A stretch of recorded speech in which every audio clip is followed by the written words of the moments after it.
I really hate that for the most part, people put different kinds of equipment on their dog and then expect the dog just to figure out that this is supposed to be cool. I like to really take my time to introduce new equipment. For the first few weeks, I technically have a dog on a slip lead until I get to know them enough to decide what might be the best equipment for them. So I'm using a simple lure to get Dexter to put his face through the harness. I'm not tricking him and then putting the harness on him. I am allowing him to make that decision. It is important for us to put little sessions aside to work on introducing different kind of equipment for our dog instead of just putting them on and expecting our dog to be like, all right, cool, we're good, right?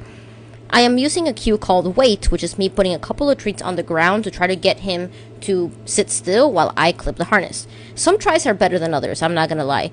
But it helps for him to be in a place where he already understands that we are engaging with him and that sitting there is something that brings rewards to him. I put some kibbles on the ground and I do this over and over again. I don't just want to do this the one time and move on, because that does not give you enough reps for the dog to actually be able to understand what's going on with this new tool.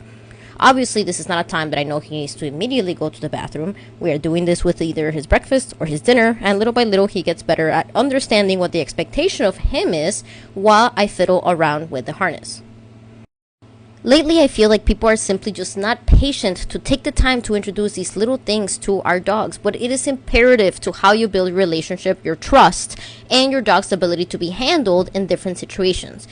I like to give my dog a heads up. They know that being on the place itself means that, hey, we're going to engage in some way. And when I put a treat on the ground, my dog understands that, hey, if you just wait for this one treat for a second, then you're going to get it. For now, I don't mind if he gives me a couple of licks here and there when I clip it on and off. But all the requirement is stay still while I'm able to clip your harness. The idea is to do enough reps so that eventually I can just do it once or twice before I head out for a walk. But I have to start by putting independent training sessions where my purpose is to introduce the dog to the harness, period. Sometimes I'm making behaviors into such more smaller, like digestible pieces just for yourself and for the dog is what gives the dog some clarity. And though it takes some patience and time, this is still a lot better than having to wrestle him down to get his harness on.